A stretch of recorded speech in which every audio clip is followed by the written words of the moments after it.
नमस्कार दोस्तों, राजस्थान में विधानसभा चुनाव की रणभेरी बज चुकी है।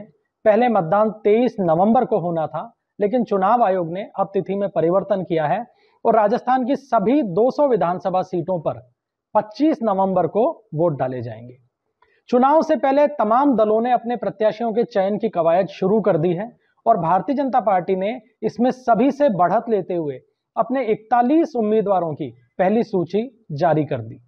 लेकिन इस सूची के जारी होने के साथ ही बगावत और नाराजगी का दौर भी शुरू हुआ। आनन फानन में पार्टी ने डैमेज कंट्रोल के लिए एक कमेटी बनाई और अपने तमाम बड़े नेताओं को उन नाराज दावेदारों से संपर्क साधने के निर्देश दे दिए जो कि इन चुनावों में अधिकृत प्रत्याशियों को नुकसान पहुंचा सकते हैं। खरी खरी के इस एपिसोड में हम इन तमाम बातों पर चर्चा करेंगे कि दरअसल धरातल पर इस डैमेज कंट्रोल की कवायद का कितना असर हो पा रहा है। दरअसल भाजपा ने जो 41 उम्मीदवारों की अपनी पहली सूची जारी की है, उसमें करीब 1 दर्जन नाम ऐसे हैं जो पिछले चुनावों में भाजपा के अधिकृत प्रत्याशियों के खिलाफ चुनाव लड़ चुके हैं। स्वाभाविक रूप से जब अब पार्टी ने उन्हें टिकट दिया है तो पार्टी के लिए पिछले कई सालों से काम कर रहे जो नेता हैं स्थानीय, उनमें नाराजगी है और उनमें से कई सीटों पर बगावत का ऐलान सार्वजनिक रूप से हो गया है। जिन सीटों पे भारतीय जनता पार्टी में सबसे ज्यादा परेशानी है उनमें जयपुर की विद्याधर नगर और झोटवाड़ा विधानसभा सीटें हैं।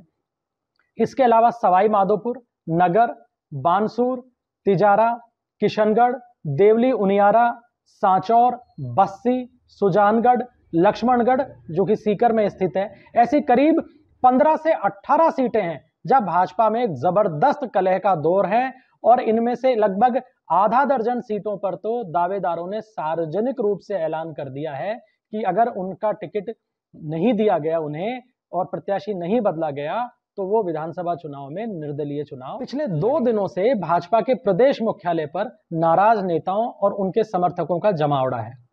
बड़े नेता पार्टी के इन्हें समझाने का प्रयास कर रहे हैं, लेकिन समर्थक मानने को तैयार नहीं है। उनकी नाराजगी इस बात के लिए है कि जो लोग 5 साल से पार्टी के लिए काम करते रहे उन्हें दरकिनार करके पैराशूट उम्मीदवारों को उतारा गया है, जबकि पार्टी नेतृत्व का यह कहना है कि कोई उम्मीदवार पैराशूट से नहीं आया है। जो जीतने की स्थिति है पार्टी ने उसे ही उम्मीदवार बनाया है। देवली उनियारा से विजय वैसला को बीजेपी ने टिकट दिया है, लेकिन उनका जबरदस्त विरोध हो रहा है।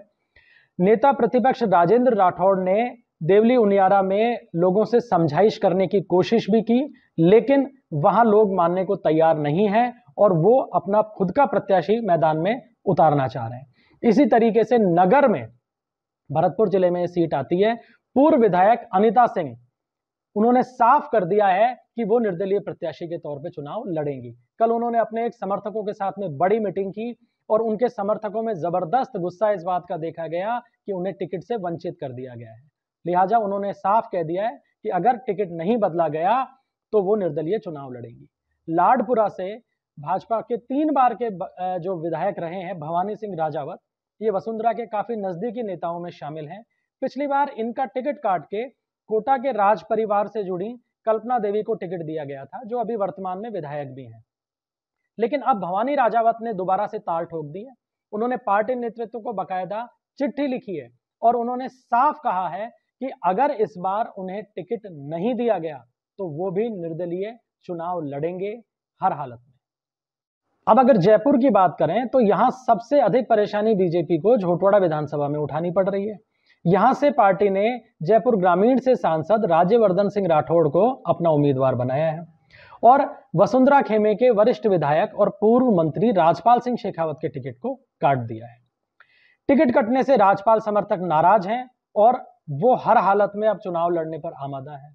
हालांकि राजपाल सिंह शेखावत ने खुद अपने पत्ते अभी तक नहीं खोले, लेकिन उनके समर्थकों ने सार्वजनिक रूप से सभा करके अपनी नाराजगी जाहिर कर दी है। वहीं दूसरा खेमा जो है वो यहाँ के युवा नेता आशु सिंह सूरपुरा के साथ में खड़ा है। सूरपुरा पिछले 10 सालों से क्षेत्र में सक्रिय है और उनकी फैन फॉलोइंग भी यहाँ अच्छी खासी हो चुकी है। उन्हें लगता था कि जब भी राजपाल सिंह शेखावत का टिकट कटेगा तो स्वाभाविक रूप से विकल्प के तौर पर उन्हें उम्मीदवार बनाया जाएगा, लेकिन अब जब राजपाल सिंह शेखावत का टिकट कटा तो उनकी जगह पार्टी ने सांसद राज्यवर्धन को चुनाव मैदान में उतार दिया है।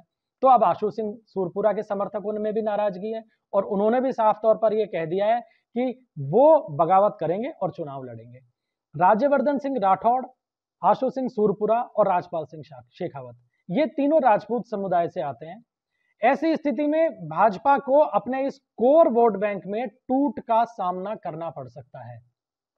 अगर आने वाले दिनों में इस बगावत को भाजपा शांत नहीं कर पाई तो कई जगह उसे नुकसान उठाना पड़ सकता है। हालांकि पार्टी नेतृत्व का यह मानना है कि जिन 41 सीटों की घोषणा की गई है उनमें से उसके पास सिर्फ एक सीट विद्याधर नगर थी, बाकी सीटों पे भाजपा के विधायक नहीं जीते थे, लिहाजा जितनी भी सीटें पार्टी जीतेगी वो उसके लिए बेनिफिट होने वाला है।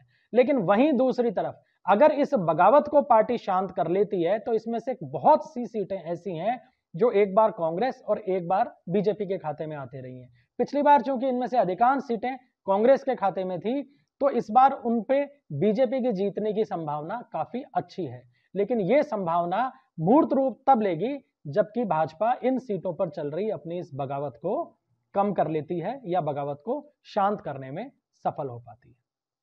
तो दोस्तों, ये था आज का हमारा एपिसोड बीजेपी की 41 सीटों पे जो बगावत चल रही है उसे लेके। अगले किसी एक नए वीडियो में हम फिर हाजिर होंगे। तब तक के लिए आप अपने होस्ट विकास शर्मा को इजाजत दीजिए। जय हिंद, जय भारत।